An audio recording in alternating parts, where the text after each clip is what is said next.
والسلام على خاتم الأنبياء والمرسلين أما بعد فأعوذ بالله من الشيطان الرجيم بسم الله الرحمن الرحيم إلا الذين آمنوا وعملوا الصالحات فلهم أجر غير ممنون صدق الله العظيم. ثم قال الله تبارك وتعالى في القرآن المجيد والقرآن الرشيد قل هل يستوي الذين يعلمون والذين لا يعلمون صدق الله العظيم. درود پاک محبت کے ساتھ سبھی حضرات یا سیدی یا حبیب اللہ، آج کی اس خوبصورت نشست میں اللہ رب العزت کی فضل و توفیق سے مجھے حاضری کا موقع میسر آیا. اس پر میں اللہ رب العزت کا شکریہ ادا کرتا ہوں، شکر گزار ہوں. اور جتنے بھی میرے یمین و یسار علماء چمکتی جبینوں والے تشریف فرما ہیں، اللہ رب العزت ان سب کا سایہ اہل سنت پر دراز فرمائے. یہ سچی بات ہے کہ اتنے علماء میں اور اس ادارے میں کھڑے ہو کر بولنے کی مجھ جیسے طالب علم میں نہ تو لیاقت ہے نہ صلاحیت ہے، لیکن چونکہ حکم نامہ ہے تو کچھ معروضات میں ضرور عرض کرتا ہوں، اس لیے کہ مجھے بولنے کا ڈھنگ آ جائے گا اور میرا سبق پکا ہو جائے گا اور آپ عوام الناس میرے لیے دعا کر دیں گے اور علماء و سادات تو میرا کام بن جائے گا. میں بالخصوص دعا کرنا چاہوں گا گلشن امینیہ کے تمام پھولوں کے لیے. اللہ تعالیٰ اس گلشن کے تمام پھولوں کو مہکتا رکھے. آمین. بالخصوص امین امانات حضور امام المناظرین ہمارے برادر محتشم علامہ ذیشان اسحق صاحب اور دیگر اس خانوادہ کے جتنے بھی احباب و حضرات ہیں، خلاق عالم، ان سب کو دنیا اور آخرت کی وہ برکات جو ان کے لائق ہیں وہ عطا فرمائے. مجھ سے قبل آپ نے جید علماء کے خطابات سماعت فرمائے. جو میں نے آیہ کریمہ پڑھی ہے اس سے دو چار باتیں آپ کی خدمت میں عرض کر کے دعائیں لیتا ہوا انشاءاللہ رخصت چاہوں گا. اللہ رب العزت نے فرمایا کہ جو ایمان لائیں اور نیک اعمال کریں ان کا اجر اللہ ختم نہیں ہونے دیتا. یہ میں نے تفسیری اور سادہ ترجمہ کیا ہے. اس کی تفسیر کے اندر اگر روح البیان کو دیکھا جائے تو وہاں پر مجھے دو احادیث میری نظر سے گزری بہت لاجواب، میں سنانا چاہتا ہوں. فرمایا پہلی وہاں پر روایت مفہوماً و مختصراً عرض کرتا ہوں. فرمایا کہ اللہ کا ایک نیک بندہ بیمار ہو جاتا ہے، جب نماز کا وقت آتا ہے تو وہ نماز نہیں پڑھ سکتا، اس درجے کی بیماری لاحق ہو جاتی ہے. اللہ رب العزت فرشتے سے فرماتا ہے کہ اس کی نماز کیوں نہیں لکھی، حالانکہ اس نے پڑھی بھی نہیں ہے. تو وہ فرشتہ کہتا ہے باری تعالیٰ میں تو تیرے حکم کا پابند ہوں، یہ پڑھے گا تو میں نے لکھنی ہے، نہیں پڑھے گا تو میں نے تو نہیں لکھنی، مجھے آرڈر ہی نہیں ہے. تو اللہ رب العزت فرماتا ہے کہ اس کو بیماری کس نے دی ہے؟ فرما باری تعالیٰ یہ تو تیری طرف سے ہے. میرے بندے نے کوئی شکوہ کیا؟ کہا شکوہ بھی نہیں کیا. کہا کہ یہ عبادت کیوں نہیں کر سکا؟ کہا جی اسی بیماری کی وجہ سے. صبر بھی یہ کرے، شکوہ بھی نہ کرے اور اس کی وجہ سے یہ عبادت بھی نہ کر سکے. اور یہ جملہ ذرا قابل غور ہے کہ سابقہ ریکارڈ اس کا یہ ہے کہ یہ عبادت چھوڑتا بھی نہیں، کرتا ہی کرتا ہے. تو اگر سابقہ ریکارڈ کو دیکھتے ہوئے اور موجودہ چیز کو دیکھتے ہوئے اس نے شکوہ نہیں کیا، صبر کر رہا ہے اور اس کو برداشت کر رہا ہے، ہماری اس بیماری کی وجہ سے یہ عبادت نہیں کر پا رہا، اگر پھر بھی ہم ثواب نہ دیں تو پھر ہمیں کریم کون کہے؟ تو فرمایا اس کا ثواب دیکھا جائے. تو اس میں ہم سب کے لیے ایک لمحہ فکریہ ہے، نماز روزے کی پابندی فرمائیے اور اپنے معمولات کا حصہ لازمہ بنا لیجئے کہ ہم نے یہ کام کرنے ہی کرنے ہیں جو فرائض ہیں، اور ساتھ حقوق اللہ اور حقوق العباد کی ایک تفصیل ہے، ان سب پہ عمل ہو جائے تو مدینہ مدینہ ہو جائے گا. پہلی بات، اگر اس تناظر میں آپ امام المناظرین کو دیکھیں تو جس دن آپ نے پردہ فرمایا اس دن فجر کی نماز بھی پڑھتے ہیں اور پھر درس بھی دیتے ہیں، اور وہ بھی عقیدہ اہل سنت پر، اور وہ بھی ایسے موضوع پر کہ جس کی وجہ سے ایک بڑی تلخی کا ماحول بنا ہوا ہے، افضلیت صدیق اکبر کا مسئلہ آپ نے ایسے احسن انداز میں بیان کیا کہ میں یہ سمجھتا ہوں کہ اگر ان کی زندگی کا یہ آخری خطاب ہم اپنے موبائلوں میں محفوظ کر لیں یا کاش کے دل و دماغ میں محفوظ ہو جائے تو میں آپ کو یقین دلاتا ہوں اس ادارے میں کھڑے ہو کر کہ آپ رائٹ لیفٹ نہیں ہوں گے، لا الہ الا ولا الہ الا، اللہ کے فضل سے آپ ساری زندگی مسلک اہل سنت پہ ثابت رہیں گے۔ اس کو ضرور یاد رکھیں۔ دوسری روایت یہاں پر جو لکھی ہے وہ بھی سننے کے لائق ہے۔ فرمایا جب بندہ مومن فوت ہوتا ہے تو یہ فرشتے، یہ بھی مختصراً و مفہوماً سناتا ہوں، یہ دفتر لپیٹ کے نا، اے جنہیں ساڑھے موڑے آتے ہیں نا فرشتے، یہ دفتر لپیٹ کے اللہ کی بارگاہ میں حاضر ہوتے ہیں۔ باری تعالیٰ جس بندے کے ساتھ ہماری ذمہ داری تھی وہ بندہ فوت ہو گیا تیرا، ہم دفتر لپیٹ کے تیری بارگاہ میں آ گئے تو ہمیں اجازت دے کہ ہم آسمانوں میں تیری عبادت کریں۔ غور طلب بات ہے۔ فرمایا کہ اللہ رب العزت فرماتا ہے میرا آسمان تو پہلے ہی فرشتوں سے بھرا ہوا ہے اور یہاں تو میری عبادت، تسبیح اور تقدیس ہو رہی ہے۔ وہ کہتے ہیں باری تعالیٰ پھر ہم کہاں جائیں؟ یہ آپ حضرات کے لیے جو عوام الناس ہے نا، یہ ایک سوال بس اوقات اٹھتا ہے کہ مرن تو بعد فرشتے کتنے جانے دے، ایسا حال کا جواب دیجیے کہ توجہ بھی فرمانا ذرا۔ فرمایا کہ اللہ فرماتا ہے کہ تم ایسے کرو کہ اس بندہ مومن کی قبر پر چلے جاؤ، توجہ ایسا کوئی بات نہیں، بندہ مومن کی قبر پر چلے جاؤ۔ فرمایا وہاں کیا کرنا ہے؟ فرمایا وہاں کھڑے ہو کر تم نے میری تسبیح یعنی سبحان اللہ، الحمدللہ، اللہ اکبر یہ کہنا ہے اور پڑھتے تم نے رہنا ہے اور لکھنا میرے بندے کے نام اعمال ہے۔ یہ فرشتے کا قیامت کرتے ہیں۔ اچھا وہاں پر صرف اتنی روایت ہے، لیکن جب شرح الصدور امام سیوطی کی بڑی خاتم المحدثین رحمۃ اللہ علیہ تو وہاں پر مجھے یہ بات بھی نظر آئی۔ فرمایا تو بندہ مومن کی قبر ہے کہ جہاں پر فرشتہ جاتا ہے اور وہ ذکر کرتا ہے اور وہ ثواب لکھتا ہے، تو فرمایا جو بندہ کافر و فاسق و فاجر ہے پھر اس کے لیے کیا ہوتا ہے؟ فرمایا کہ فرشتے اس کی بھی قبر پر جاتے ہیں قیامت تک کے لیے اس پر لعنت کرتے ہیں۔ اللہ سمجھ گرامی قدر حضرات، اللہ نے فرمایا جو نیک اعمال کرے، جو بندہ ایمان لے آئے اس کے اجر کو اللہ ختم نہیں کرے۔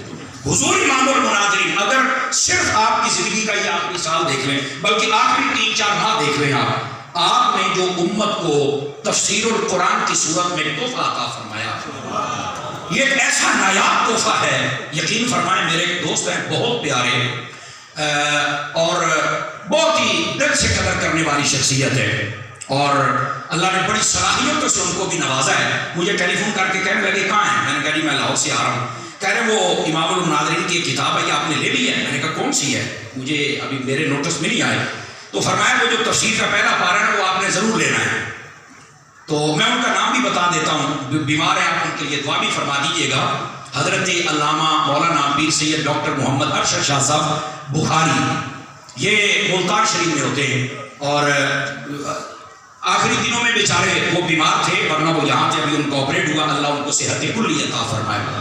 تو سید بادشاہ مجھے کہتے ہیں یار اے کتاب سمر صاحب تیرے بڑے مطلب کی کتاب ہے۔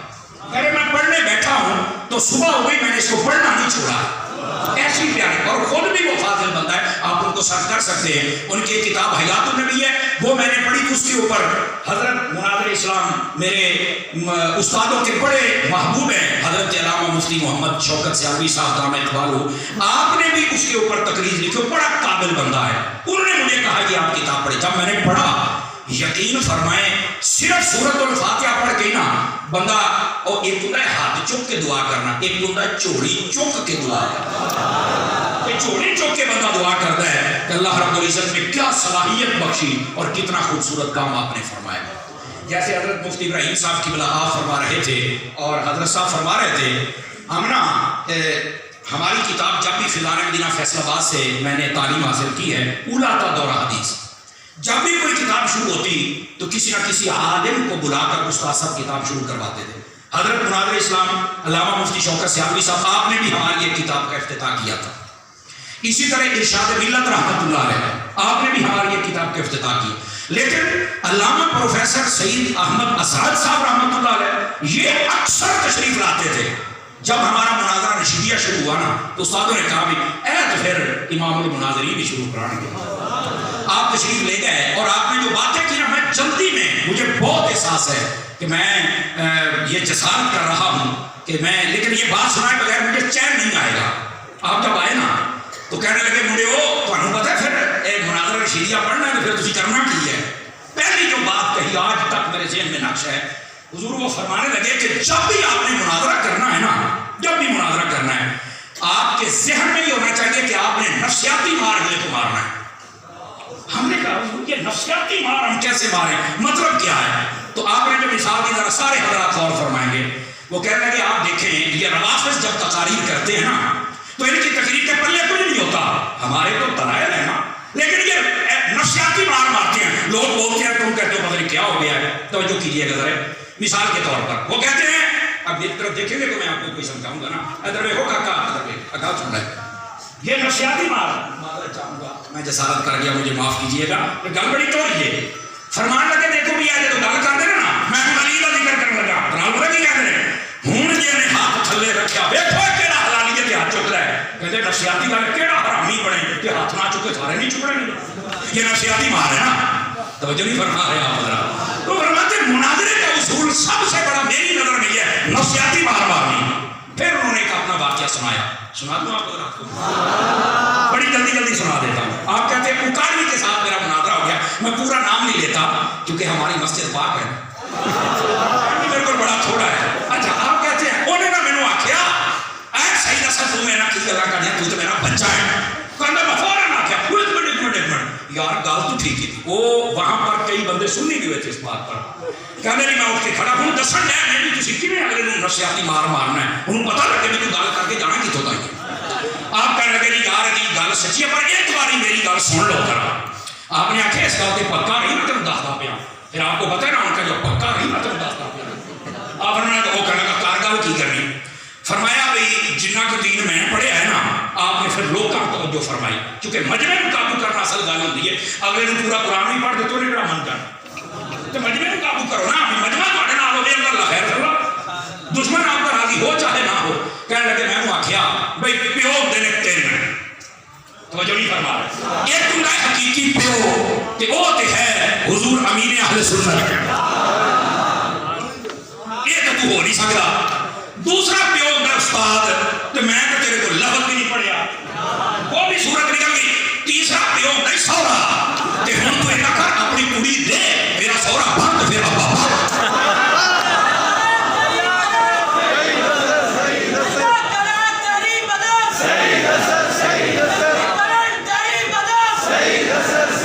کیوں بھائی جزاک اللہ جزاک اللہ جزاک اللہ ایسی گل کی جی میں تمہیں چاسا ہی نا اسی نواں علم پڑھے بندے نے سلاٹی بڑھایا ہوتا ہے ناراض نہیں ہوئے ہوں تو پھر بھی سارے اندر بڑا تامل آ گیا ہے۔ میں دستا ہے 1100 ووٹ تک کرانٹ کے متے بجتے ہوتے تھے چل کے۔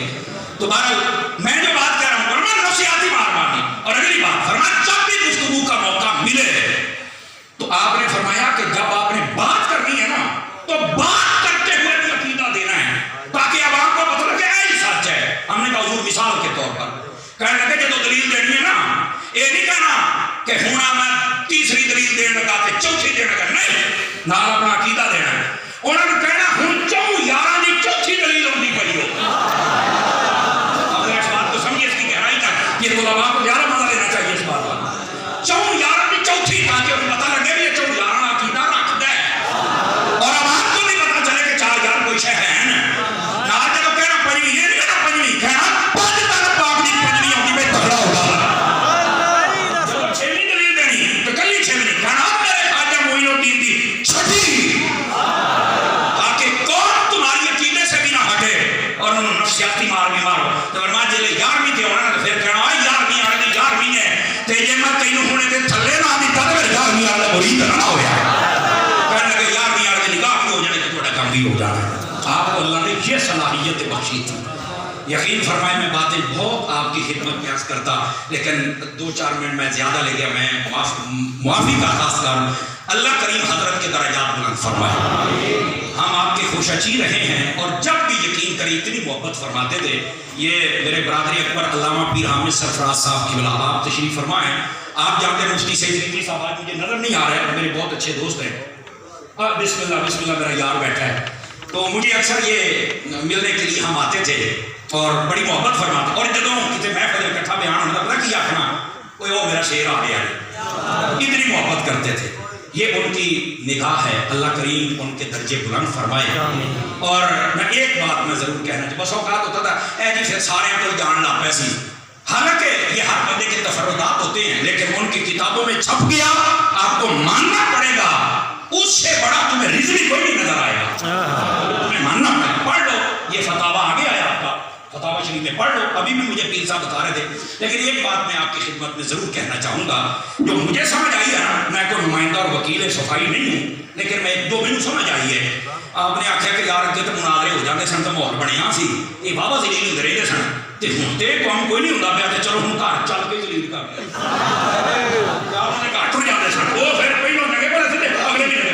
مینوں جو سمجھ آئی ہے یہ بھی آئی ہے تو سبحان اللہ کہہ وہ مفتی صاحب کی بات پر میں بات ختم کروں گا۔ ابھی لتاں کھچڑیاں ضروری ہیں۔